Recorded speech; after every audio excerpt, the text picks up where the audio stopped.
This is News Today with WDW News Today. I'm Tom Corliss of WDWNT.com. Please like this video, subscribe, and hit the notifications bell to make sure you never miss the latest from the Disney theme parks around the world. Here now, the news for February 27th, 2023. Florida Governor Ron DeSantis held a press conference at the Reedy Creek Fire Station this morning and signed the legislation for the government to take over the Reedy Creek Improvement District into law. DeSantis declared that the corporate kingdom will come to an end and there was a new sheriff in town.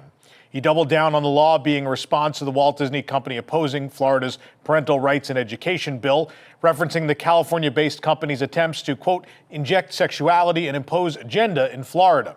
He stated that these are not the values the state wants to promote and emphasized the safety of students and rights of parents, as well as treating Walt Disney World the same as other Florida theme parks.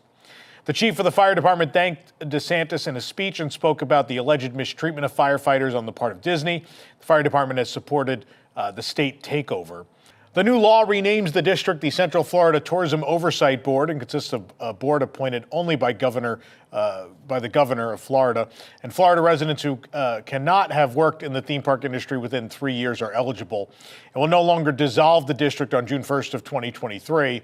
Walt Disney World will no longer lose their tax exemptions as well. The first meeting of the new board will be on Wednesday, March 8th, and among the board members are lawyers Martin Garcia, Mike Sasso, and Ron Perry. Bob Chapek, the former CEO of the Walt Disney Company, reportedly complained to Florida Governor Ron DeSantis about having to get involved in the controversy surrounding the Parental Rights and Education bill, also known as the Don't Say Gay bill. DeSantis wrote about Chapek calling him in his new memoir, The Courage to Be Free, Florida's Blueprint for American Revival. Quote, as the controversy over the Parental Rights and Education bill was coming to a head, DeSantis writes, Chapek called me. He did not want Disney to get involved, but he was getting a lot of pressure to weigh in against the bill. According to DeSantis, Chapek said, we get pressured all the time, but this time is different. I haven't seen anything like this before. DeSantis told Chapek that if Disney stayed out of the situation, they would only face 48 hours of outrage when the bill passed. Then there will be some new, this is a quote, by the way, then there will be some new outrage for the woke mob to focus on, and people will forget about this issue, especially considering the outrage is directed at a political media narrative, not the actual text of the legislation itself. He continued to say that Chapek and Disney ultimately caved to leftist media and activist pressure and pressed the false narrative against the bill. Current and at the time former CEO Bob Iger was among those who publicly spoke out against the Don't Say Gay bill before Chapek did. Chapek was fired as CEO in November, and Iger returned to the position.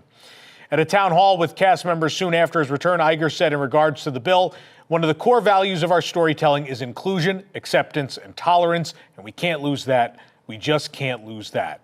How we actually change the world through the good must continue. We're not going to make everyone happy all the time, and we're not going to try to. We're certainly not going to lessen our core values in order to make everyone happy all the time. Something I want to say real quick about all of this. Let's not get into political fights in the comments. This is a theme park news show, and it's probably not the venue for it. And voicing your opinions about politics in our comment section probably doesn't do anything for anyone. So, obviously, this is all very politically charged on both sides, and I'm in the middle. I'm not playing sides with this conversation, and I'm sure there's some sort of political forum or social media or somewhere you guys can take this argument if you want to. I'm just going to give you the information. Do with it what you wish. Disney has shared a first look at the new Topiaries of Tiana and the Encanto characters that will be displayed at the EPCOT International Flower and Garden Festival. Princess Tiana will make her topiary debut at this year's event. Looks pretty good to me. The Encanto characters turned into topiaries include Antonio and as well the 3 Madrigal sisters. You can watch a behind-the-scenes video about the making of the 4 new topiaries on our website. Disney has confirmed there will be a new quote-unquote Spectacle of Light show on Spaceship Earth at the EPCOT International Flower and Garden Festival as well. Disney stated, quote, starting at sunset, festival guests can celebrate with a vibrant spectacle of light on Spaceship Earth set to a fresh and fun new soundtrack. Light shows are held on Spaceship Earth nightly. Right now, the Epcot 40 and regular Beacon of Magic show rotate. This is an interesting change. So this is clearly going to be the new name, right? Because the Beacon of Magic, that's technically over when the 50th ends, right? Because there were the 4 Beacons of Magic. So to differentiate that, originally they called the Spaceship Earth thing the Points of Light. What came to light pun intended, after that name was made public was that someone actually owned the rights to Points of Light. And so Disney very quietly took that name away at some point. And so now their Spectacle of Light seems to be what they've landed on for the future. But we'll have to wait and see if that's what it is. But based on this announcement, one would believe that's the new name. Disney also shared a first look at the Orange Bird, Snow White, and Figment-inspired merchandise that'll be available at the festival starting this week. The Orange Bird collection includes a spirit jersey, a Loungefly backpack, an ear headband, and a corksicle tumbler. The art is very, very cute. There will also be a limited edition Disney Munchling inspired by the Orange Bird. And the Snow White merchandise includes a Dooney and Burke bag and garden-inspired ear headband. Disney also released a photo of Figment Crocs from a Figment collection, although they also have all the other characters on them for that matter. The EPCOT International Flower and Garden Festival 2023 will run from March 1st through July 5th. Of course, we will be there on March 1st to bring you all the coverage. Stay tuned to WDWNT.com. And of course, as always, right here on the channel, we will have our review of every single new food and drink item that is available. So I know you guys love to watch those, so stay tuned for that. A post-show experience sponsored by Enterprise Rent-A-Car will open at the exit of TRON Lightcycle Run in the Magic Kingdom. We noticed the area was blocked off with black curtains when we rode TRON Lightcycle Run during cast member previews, and now we know that this is where this experience is going to be. There will be no shop space at the exit of the attraction. Instead, TRON merchandise will be sold at the Tomorrowland Light and Power Company, which is supposedly going to be renamed. It's currently closed for remodeling. Now we're going to share with you a couple photos. Actually, we just posted while I was at the preview the other night. It was very clear to see in through the windows what was going on in there. It's now very white. They've got these blue and red sort of Tron-ish lines running through and a lot of track lighting. So very modernized store space coming to the exit of Space Mountain and kind of the exit of Tron. I mean, you gotta go out of your way a little bit from Tron to get there, but that's where the Tron merchandise will be. Signs and decorations near the Refreshment Outpost, also known as the African Outpost in EPCOT, have been updated to be more culturally sensitive. Village Traders and Wachangaji wood carvings are next to Refreshment Outpost. You're now looking at an old photo by Disney giving a glimpse of how it all used to look. Signage at both stands was updated last fall to no longer look like characters of African architecture made of painted planks of wood. Village Traders, again, is now Amani Village Traders. The inside of the store hasn't been open since COVID, but there are merchandise carts outside currently selling cooling products and the new Creative Soul Photography Disney Princess dolls. We noticed some new decorations on the side of Amani Village Traders next to the closed doorways. This poster advertises Amani Village Market tours all day, most days. And this new poster replaces some of the inaccurate tribal masks that were still displayed on Village Traders before. Most of the tribal masks around Refreshment Outpost were removed in 2021, as similar cultural sensitivity changes were made in Adventurelands throughout the world. You're now looking at a photo of the same spot from 2021 to give you an idea what it looked like before. New woven bowls are also displayed above the posters. Also above the posters, a carved giraffe head below a shelf of cups and a plate. On the other side of the doorways are two new sculptures of a rhino and a lion, and the poster beneath these sculptures reads, "See the Mara and glorious river excursions by way of watercraft." It shows elephants visiting a waterway and a hot air balloon floating above. Masai Mara, also known as the Mara, is a real wildlife reserve in Kenya, and the Mara, of course, also a quick service restaurant that shares that name at Disney's Animal Kingdom Lodge. You're now looking at a photo of the character carving that the sculptures and poster replaced. Painted and carved wood walking sticks and staffs are also displayed on Amani Village Traders. And next door at the Wachangaji wood carving, the sign now looks like a carved piece of wood. It would make sense, it's a wood carved shop. Why would they paint a sign onto plaques when they have the skills to do such, right? The small water tower above the Refreshment Outpost also recently got fixed. That actually wasn't related to any of this, but it's nice to see them refreshing the whole area. That was damaged in the hurricane last year. This is a nice refresh of this area. The new signage looks great. I think the posters add some more story detail than the masks do. I mean, the masks are an easy out. I know people are going to jump in and be like, oh, they're going to have the fight about if it's woke, culture, blah, blah, blah.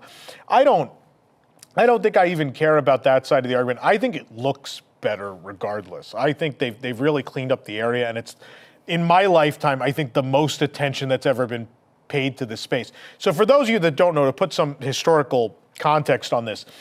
This is the beginnings of an Africa pavilion that was never completed. So when the park opened, they started essentially the promenade portion of the Africa area with the understanding that very shortly after the opening of EPCOT, they would complete the rest of the pavilion. They actually were working with I believe he was the writer or the director of Roots, maybe both. Don't quote me on that. That's who they were working with to present a very authentic experience, and there was going to be a show and all sorts of things there. But in the end, just one of the many World Showcase pavilions that was never built. But it is one of the ones that has the most lingering artifacts of its proposed existence, right? So an interesting little piece of EPCOT history that remains. This program is brought to you by our official travel agent sponsor, The Vacationeer, the engineers of your next magical vacation. Sit back and let their team of vacation planning experts craft your family's next magical Disney trip. The best part is their services are free. Visit www.nt.travel for details. A performance of the Dream and Shine Brighter show at Disneyland Paris was canceled this week on February 26th, and an earlier performance went on without character performers as the cast members are protesting unequal pay. DLP reports shared on Twitter that the first performance was canceled due to the protest, but the other performances should go on as planned. The day before, the first performance of Dream and Shine Brighter took place with no characters whatsoever. DLP report posted a photo of the float sans characters, which is when Twitter user DLP Angry Nerd explained that the Disneyland Paris recently brought in new performers who were being paid more than the old performers still doing the same job. The cast members then protested the unequal pay by not doing these two parade performances. DLP report said in a reply that Disney characters appeared in the next performance of Dream and Shine Brighter. If you haven't seen the show, it's really fantastic. It's part of the 30th anniversary. We have I spent so many hours filming a multi-angle video that's available here on the channel. So please check it out if you haven't. And I know, again, people are going to jump in and be like, well, shouldn't Disneyland Paris just get rid of people if they're not going to perform? French labor laws are incredibly different from those here in the United States, incredibly different. So really, in order to get fired from a job in France, you really have to do something very wrong. And even then, it's very hard to get rid of people. They have to retire or quit, usually, before you can get rid of them. And labor protests are very much a part of daily life in France as well. So this is not, culturally, this is not out of the norm. No one that lives there or a regular of Disneyland Paris would be surprised by this. And it's a fair point, right? I mean, people are all doing the same job and some people are getting paid more, so somewhat understandable. Just want to put that in context for, I know the American audience might be confused as to why Disney is putting up with that, but with French labor laws, you would have to. In celebration of the upcoming season, the titular Mandalorian and his foundling Grogu will be appearing for a meet and greet at Disneyland Paris. They'll only be available for a limited time from March 1st, when the Mandalorian Season 3 debuts, through March 14th. Guests will find the Mandalorian and Grogu in Discoveryland at Disneyland Park. This will only be the second time they've appeared in any Disney park on Earth. They're currently available to meet at Star Wars Galaxy's Edge at Disneyland. For once, a new TikTok video doesn't feature a guest misbehaving, but rather a Disney character. Instagram user Mademoiselle Angelique shared a video of Tigger on Main Street at Disneyland Park in Paris, running wild with a handful of balloons while a cast member chases him down. At the end of the video, the cast member does retrieve their balloons and admonishes Tigger, who then gives hugs and kisses to the other balloon cast members. It does look like Tigger and the cast members were having fun. This was, is this actually news? Probably not. But this was the feel-good story of the week that I needed. The cast member yelling, Tigru, which is Tigger in French, as they chased him around town square. It's a great video. Go watch it on our website if you haven't seen it. It's very cute and charming, and I love Disneyland Paris so much, and stuff like this is a big part of that. Twitter user Paul Young shared photos of a guest at Disneyland Paris with a large rig of several recording devices set up to live stream the Avengers Power the Night drone show at Walt Disney Studios Park. Young said in his first tweet that the guest, quote, thinks it's okay to shush children in a theme park while he's doing a live stream, and added in his Twitter replies that he shut up pretty quickly once I laughed and just said no. Young is visiting the resort with his two young children. Young shared a close-up photo of the rig, which includes 5 smartphones, one just to display the time, 3 different types of cameras, and a shotgun microphone. At least 6 devices were being used to stream or record at once. Another Twitter user said in a reply, "I'm one of the firework techs on the show. We had not yet started any procedures at all when we saw this guy install his equipment 4 hours before the show on the way to our lunch." Multiple people in the replies said they had encountered this guest before. He reportedly wears apparel with cast member printed on it, so people think he is operating in an official capacity. In these photos, he's wearing a cast member exclusive jacket that would have been sold to cast members. Professional recording and some large filming equipment are not allowed in Disney parks, but as Young said in one reply, no professional would do this. Also in Paris, I don't know that that's what they're looking for at Disneyland Paris, honestly. Of course, Avengers Power of the Night premiered in late January as part of the resort's 30th anniversary grand finale. The new show features drones depicting Spider-Man, Captain America's shield, Mjolnir, Nick Fury, and many other symbols of the franchise as firework flares shoot from the Tower of Terror and projections cover its surface. As well, there's iconic quotes from the Marvel Cinematic Universe played over snippets of scores from the various MCU films. It's scheduled to run nightly through May 8th, 2023.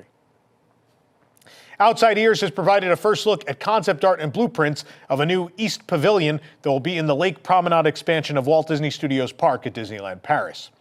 The new promenade is home to the Tangled Round ride, a spinner based on the 2010 animated film about Rapunzel, and will lead guests to the new Arendelle World of Frozen Land. There will also be an updated Toy Story Playland entrance, a new English Gardens area, a floor rosette, and a food truck. The East Pavilion will be near the Tangled ride and across from the new table service restaurant. The Art Nouveau architecture is reminiscent of The Princess and the Frog, which was a theme previously considered for the building. It'll be a multifunctional space housing a quick-service restaurant, restrooms, and a control room for future lake shows hidden in the turret at the top of the building. Other cast member spaces will include a dressing room for characters and technical support for other operations. Terraces under awnings will provide space for about 50 people to dine under cover. A second smaller structure nearby complies with storm sheltering laws. It has matching Art Nouveau architecture with arches and turrets.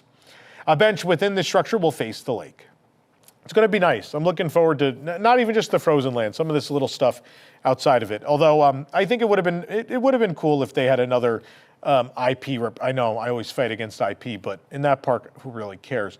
I don't know. That is a little Tiana restaurant. I think would have been cute. Could you imagine? Oh man, if they had beignets and although beignets are something kind of different in France, beignets and mint juleps in that park would have been pretty fun, and have that while you walk around the promenade. Be very cool. The Royal Pub, a new restaurant in the Disney Village in Paris, has had to make some alterations to its displayed menu after advertising British food, but including non-British dishes. TikTok user Edith Gervin posted a video about the controversy over the menu. The Royal Pub, which only opened a couple weeks ago, replaced King Ludwig's Castle and was advertised as a traditional British pub. The menu displayed outside the restaurant read, "The best of British food," but as Gervin pointed out, there are multiple Irish dishes on the menu. Northern Ireland is part of the United Kingdom, but not Great Britain, which is technically just the island comprised of England, Scotland, and Wales. The Irish dishes include Bushmills Irish tiramisu and Guinness braised beef, with the latter listed under traditional British recipes. Other dishes at the restaurant are also not necessarily British, but the Irish dishes raised the biggest alarms due to the history between Ireland and Britain. DLP reports shared before and after photos of the menu displayed outside the restaurant, which is not operated by Disney, it's worth mentioning. The display never included the full menu, just basic pricing and promotional information. The new version of the display menu now reads "the finest pub food" instead of "the finest British food." An image of the Power Bowl has also been removed, although the item is still listed as a promoted menu item. We don't know if any of the dishes have been renamed, changed, or removed from the full menu. The change in advertising is a good first step, but if the Irish dishes remain at the restaurant named the Royal Pub, guests could, of course, continue to take offense, and probably rightfully so. It's only a few weeks until we're living in color for the Tokyo Disney Resort 40th Anniversary Dream Go Round celebration, which will take place from April 15th, 2023 until March 31st, 2024. And as that anticipation builds for the anniversary, the resort has released its first commercial for the event, featuring a snippet of the theme song. The new ad shows off the 40th logo at the outset and focuses heavily on CGI confetti and the Dream Garland bunting, which will be prominent throughout the celebration's decor. We see Mickey in his incredibly colorful 40th anniversary outfit as a family spots Disney characters and cast members gathered in the background. Characters like Donald, Daisy, Goofy, Chip, and Dale all boast their special anniversary costumes, while other characters like Rapunzel and Judy Hopps also make an appearance. The ad closes with a little girl running towards the character ensemble with the anniversary slogan, "You've waited so long," above. Most interesting thing, of course, is the new theme song, Living in Color, which plays in the video. The anniversary kicks off again April 15th. It will include the Disney Harmony in Color Daytime Parade, which is themed to a harmonious world of colors. The parade will showcase themes of adventure, courage, and family bonds, as well as friendship, through various stories from Disney and Pixar films. And the finale features a magnificent float that will take guests on a journey to a harmonious world of vibrant colors that is filled with dreams. Mickey Mouse and many other well-known Disney friends, including characters from Zootopia and Pixar's Coco, will also make appearances throughout. Shanghai Disneyland has announced that the Red Panda version of May from Turning Red will be meeting guests in the parks this spring. The meet and greet will be available from March 1st through May 31st as part of a limited time spring offering. This will be May's first appearance in any Disney park worldwide. Pixar's Turning Red is about a Chinese-Canadian girl who turns into a red panda. It was released in 2022 on Disney+. It was nominated for Best Animated Feature at the Academy Awards and the Golden Globes. For the absolute latest on these stories and all that didn't make it into today's show, be sure to check WDWNT.com and follow us on all your favorite social media platforms. You can support the entire team behind this show and others by joining the WDWNT Inner Globe Society at patreon.com/WDWNT. Get access to exclusive content, discounted show and event tickets, and more. Special shout out to all of our WIGS members who make the show happen every week. For the worldwide leader in Disney Parks news, this is Tom Corliss saying, enjoy the rest of your today and have a great, big, beautiful tomorrow. This is Disney Entertainment News Today. I'm Rob Whiteside, and here now are the top Disney entertainment stories. For the latest in Disney entertainment news, watch Disney Entertainment News Today, hosted by Rob Whiteside. From movies and series news to stage shows, books, video games, and more. New episodes drop every Tuesday on WDWNT.tv.